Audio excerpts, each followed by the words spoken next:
Just when I was wondering what was going on, my boss, Alex, came striding over and casually patted my shoulder, saying, "Hard work, Dan, but you are fired today." And just like that, I was abruptly kicked out of the company I had served for 20 years. "Long time no see, Mr. Johnson. Actually, I just got fired."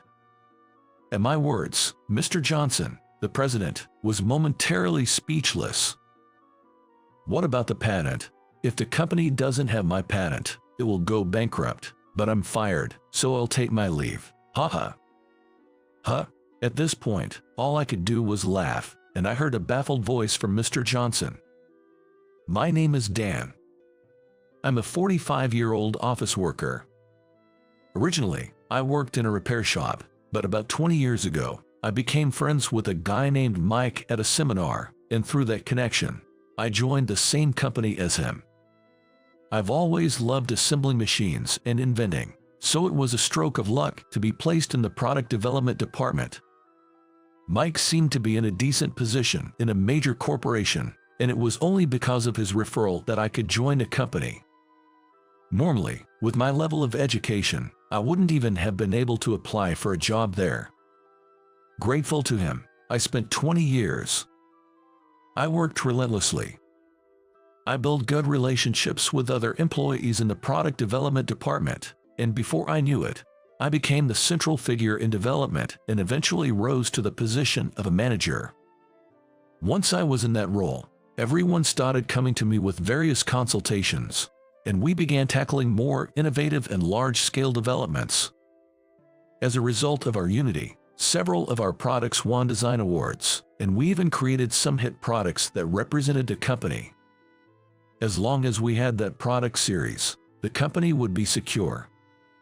I'm proud of what we accomplished, and it seems the employees gained confidence too. The product development department was sailing smoothly until one day, dark clouds began to loom. There was a change in personnel, and the department head was replaced. The previous head was a good person who listened to us, but the new one, Alex, was very arrogant. He wasn't interested in our research and development, focusing only on the profits they generated. He insisted on developing only such products, and if development was delayed, he would yell and force us to work overtime until we caught up. Our previously bright workplace had turned into hell. And so, my confrontation with Alex began. I suggested daily operational improvements, but he would just say, "If you have time to talk about that, then work." Even if I presented new product developments, most of my proposals were ignored, and I was asked for meaningless improvements. If a proposal was accepted and moved towards productization, I was rushed to complete it, given absurd instructions, and forced to work overtime until it was done. Once we managed to release a product and it passed inspection and was launched, all the credit and achievements were claimed by Alex.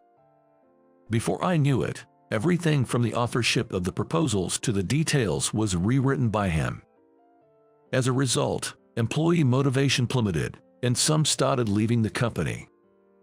Currently, only those who cannot resign immediately due to family or financial reasons remain. Knowing we couldn't choose to leave, Alex exploited us even more. Overtime became the norm, and we were forced to handle even his tasks. He would just give orders and leave at the regular time, leaving all the remaining work to be completed by us within the day. As a result, we continued to struggle for days, handling an enormous workload with fewer staff. I approached Alex about increasing staff, but, as expected, he ignored it. Only the weak ones quit. The ones who stayed should cover for them. He himself has absolutely no interest in development work, let alone involvement or assistance. Indeed, the only saving grace was that Alex, who had never been involved in development, didn't interfere. However, we are constantly demanded to produce high-quality products and proposals. No matter how good the products we create, they end up being taken over by him, a fact that is silently driving the staff to despair, feeling exploited and hopeless.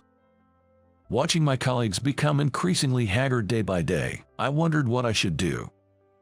At this rate, the product development department will fall apart. The skills of those who have worked so hard up to this point are high. Honestly, they could probably make it in another company. But finding a new job takes time, and resigning voluntarily means a reduced severance. Besides, I doubt Alex would let them resign normally. That fear has led many to resign themselves to staying. Sure, we receive a salary, but considering the overtime, it's not worth it. Moreover, despite working beyond regular hours, Alex seems to be covering up that fact. Perhaps the only option is to speak directly to higher-ups, but that's a last resort. I have many grievances against Alex, but I care about this company and don't want to escalate things and tarnish its image. Does he really want to turn his own company into a black company by enforcing such unpaid overtime? His actions could damage the company if rumors spread. It would be more than just a departmental issue. It could severely harm the entire company and lead to many job losses. How did someone like him become a manager? I love this company and my job, but I can't agree with prioritizing seniority over merit. Actually, people unrelated to the work, like him, being in major roles and exploiting employees' achievements is happening. I'm not against the old ways and methods, but there are certainly harmful traditions that still exist. Alex's favorite saying is, "Back in the day, this was all normal." It's standard for junior colleagues to respect their superiors, right? He exudes arrogance that might have been acceptable in the past. I wish he would realize that times have changed. And someone needs to say that. Maybe that someone should be me, the manager. I steeled myself and decided to have a proper conversation with Alex. "So, what do you want?" That day, I called Alex to the conference room. He obviously didn't hide his annoyance but agreed to talk. "I have a business dinner later. I'm not as free as you guys." Alex said, laughing, "But we're not free either. In fact, we're cutting back on sleep because of him." "Alex, you really need to change your behavior. Do you realize what you're doing could be illegal?" "Huh, what are you talking about? You guys are choosing to work overtime. I never forced or recommended it." I was utterly disgusted by his blatant lies. Doesn't he realize that if someone sues, the company could be in crisis? The staff is at their limit. Please, return the achievements and rights you've taken from them. I pleaded deeply. But all I got in return was his loud, mocking laughter. "What are you talking about? You should be happy to work under me. You like your job. That's why you don't quit, right? That can't be true. Everyone's at their breaking point. Do you intend to ruin this department? If it collapses over this, then so be it." With that, Alex brushed past me and left the room. I never thought communication with him would be this impossible. I let out a heavy sigh. I have to report this to the higher-ups somehow. Reluctantly, I worked overtime with the staff that day before heading home. The next day, as I entered the office, thinking of ways to have a serious talk with the upper management, all eyes of the employees were on me. Just when I was wondering what was going on, Alex walked up to me and casually patted my shoulder, saying, "Hard work, Dan, but you are fired today." And just like that, I was abruptly kicked out of the company I had served for 20 years. Holding my bag, I left the building in shock, and after a while, anger started to bubble up inside me. I took out my cell phone and called a certain number. "It's been a while, Dan. It's rare to get a call from you." The person on the other end was Mike, the one who had invited me to join this company. I should tell him what happened. "Long time no see, Mr. Johnson. Actually, I just got fired." At my words, Mr. Johnson, the president, was momentarily speechless. "What about the patent? If the company doesn't have my patent, it will go bankrupt, but I'm fired, so I'll take my leave. Haha." Huh? All I could do was laugh, and I heard a baffled voice from Mr. Johnson.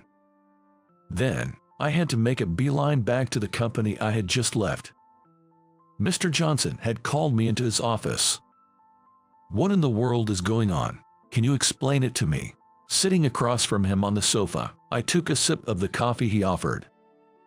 "Mr. Johnson, what was your intention in appointing Alex as head of product development?"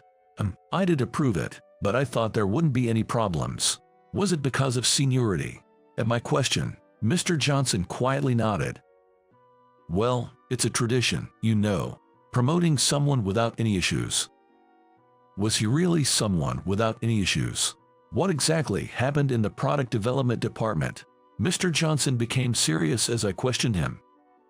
I then reported everything that had happened in detail. He listened to my words quietly without interrupting. After I finished, he apologized to me. "I had no idea it had gotten to this point. I'm really sorry." "There's no need for you to apologize, Mr. Johnson. Well, indeed, some responsibility lies with you." "That's right. As the president of this company, I am responsible for the actions of my employees." With a sigh, Mr. Johnson dropped his shoulders. "If such things are happening under my watch, it means I have failed in leadership. Moreover, to fire you, yes, it was too reckless, especially not knowing about my patents. It was an emotional decision that put the company in jeopardy." I said in a tone of disbelief. "Alex probably fired me, the vocal one, to set an example, but as someone who has been involved in product development for 20 years, I hold several patents. If I leave, the loss to the company would be immeasurable. Especially if I were to join a rival company, it would be catastrophic." Alex exposed the company to risk just to flaunt its power. Such childish and thoughtless actions gave me a headache. But Mr. Johnson seemed to have a different view. "Indeed, Alex's performance as a manager has been good, but I haven't heard of any extraordinary achievements." Looking me straight in the eyes, he continued. "In fact, since he became manager, there have been many complaints about the increase in resignations. Issues like overtime and taking credit for others' work are news to me." Indeed, from HR, the high number of resignations must have been apparent. But where did all the plans and awards that I thought Alex had monopolized go? From the company's side, bonuses and awards are supposed to go to the proposers, not Alex, but you guys haven't received them, have you? Mr. Johnson asked me, seeking confirmation, and I shook my head firmly. "No, if we had received those, many of the staff who resigned might have stayed. Especially the younger and more capable ones, who couldn't endure the environment and left. It's a significant loss." Factional strife. Why does it always come to this? What do you mean? I asked Mr. Johnson about the true meaning behind his words. It seems there was a factional struggle when Mr. Johnson was appointed to his position against another presidential candidate. The upper management was split in half, creating a tense atmosphere. And Alex belonged to the faction of Mr. Johnson's rival.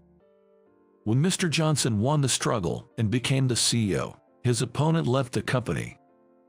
I, having little connection with the upper management, was unaware of such conflicts within the company.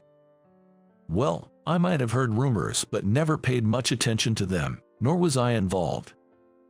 I was just happy that my benefactor had become the CEO.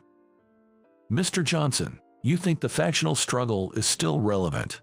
Probably. My rival left the company and now works for a competitor. Mr. Johnson's words made me realize something. The employees who resigned, they were probably poached by their rival company.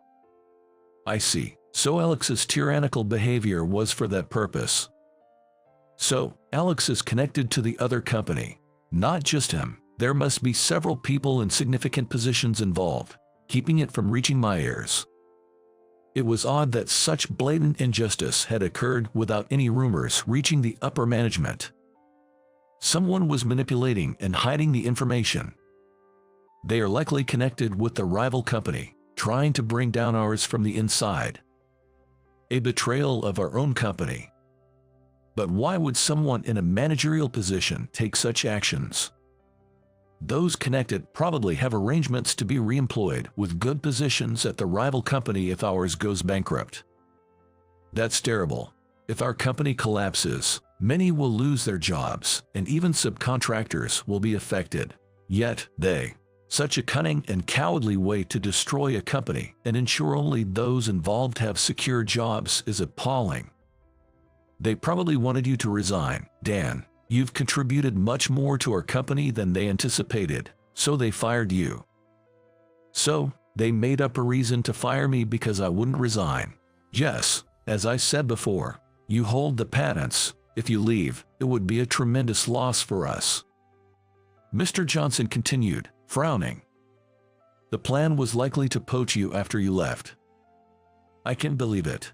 I think it's true. You'd probably have received an offer within a few days.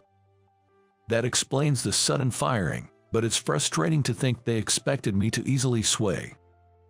But I wouldn't sell out everything to a rival company. At least not while Mr. Johnson is still here. I wouldn't let my patents go to another company. They probably never considered that. Indeed, I've been underestimated. Good thing you're a man of integrity, Dan. Mr. Johnson's face finally relaxed, having been tense all this time. Anyway, I have no intention of approving your dismissal. If any such documents are submitted, I'll handle it immediately. So, does that mean I'm not fired? Of course, I want to build up this company together with you. Mr. Johnson's words finally allowed me to feel truly relieved. And with that, I knew what had to be done. It looks like we need a major cleanup, he said with a calm smile, though his eyes burned with anger. From there, it was a race against time. While Alex and his crew still believed I was fired, Mr. Johnson gathered trusted employees and executives to share information. Together, we uncovered numerous discrepancies and gathered evidence. Mr. Johnson's prediction that Alex and his team would let their guard down after they thought they had achieved their goal of firing me was correct. The product development department seemed despondent after my departure, but Alex was in high spirits, leaving on time for a dinner meeting. We identified the executives and employees who went to the same location, and while they were enjoying their banquet, we gathered solid evidence of illicit document removal and tampering. And so, a considerable amount of funds and personnel. And then we discovered the fact that technology had been leaked to a rival company. Now, all that was left was to use this evidence to completely cleanse the company of its rot. Then came Monday. Some employees and executives who came to work turned pale as they heard the unexpected decrees from Mr. Johnson at the morning assembly. What do you mean I'm fired? Alex erupted, and others who received the same fate of dismissal, transfer, or demotion joined in his uproar. Their cries of unjust treatment and threats of lawsuits were met with my scoff. What? Why are you here? You were fired. Alex noticed me and started to make a fuss, but Mr. Johnson interrupted him. I don't recall approving that. Who exactly gave you the authority to fire Dan? That is. Alex's eyes darted around, but no one met his gaze. Some HR employees were conspicuously avoiding eye contact. Most likely, it was that employee who processed my dismissal. Well, as for the unjust personnel matter, let's explain the reasons for these personnel changes and dismissals right here, Mr. Johnson said. Upon hearing this, the clamoring crowd turned pale. Some were caught by the security guards while attempting to physically attack the president in their rage. Before I knew it, the guards from the security company we contracted were strategically placed to suppress any potential riot. The employees who were unaware of the situation were initially frightened by the atmosphere, but as the president started to explain the recent events, the room quieted down. Eventually, as they learned the whole story, their anger turned towards those who had betrayed the company. Especially the product development department, which had been thoroughly trampled upon, was seething with rage, their glares piercing Alex with the intensity of their long-held grievances. Realizing the depth of their resentment, Alex was visibly shaken and trembling. He probably understood better than anyone the depth of their hatred. Facing such murderous and scornful stares would unnerve anyone. Although there was no intention of pressing criminal charges, the company was prepared to sue them if they claimed unjust dismissal. Seemingly resigned to their fate, Alex and those involved in the wrongdoing slumped in defeat, some even collapsing to their knees and sobbing. It was a pitiful sight, but I felt no sympathy. They had brought this upon themselves. With their schemes exposed and their dismissal, it was doubtful whether the rival company would still take them in. Still, some of them might have been hoping to find re-employment somewhere else. Personally, I doubted the reliability of a person who would cold-heartedly use and discard others in such a scheme. Regardless, the hellish days since Alex's appointment had come to an end like this. And so, I returned to the product development department. Considering the future, the staff welcomed me back with open arms as I was promoted. The department, having lost many people and feeling quite empty, finally regained a peaceful and healthy working environment. New staff were to be recruited, but surprisingly, many of the employees who had resigned and not found jobs elsewhere returned, much to our delight. Apparently, they had been approached by the rival company but sensed something suspicious about the timing and declined. They were even threatened in some cases and had advised others planning to leave that it was better not to go to such a company. Fewer employees than we expected ended up going to the rival company. Some, including Alex, managed to find new jobs after their dismissal but were apparently being worked hard as regular employees. In the end, there probably wasn't a high position left for those who had failed in their plan. Still, the fact that many employees who were well acquainted with our internal affairs had gone to the rival company was a significant blow to us. However, considering that we had eradicated the spread of corruption within the company, it was something we had to accept. Being able to continue working at a company I like, doing the job I love. For me, just being able to regain that everyday life is enough. Mr. Johnson, though known for his gentle and kind demeanor, was not someone to be taken lightly. Once the initial cleanup was over, and as we approached the time to welcome new recruits, he reviewed and made significant reforms in the company's traditions. He thoroughly enforced compliance and transformed the system into a healthy and motivating environment where those with skills and achievements could advance. In the process, we re-evaluated the direction of our products, rendering the information held by the employees who moved to the rival company almost worthless. Mr. Johnson, known for his calm and kind demeanor, gained renewed respect from many employees through the series of mass firings and new reforms. Some executives who had underestimated him now viewed his leadership with a sense of awe. Thus, our company grew and, a few years later, became renowned as a major corporation,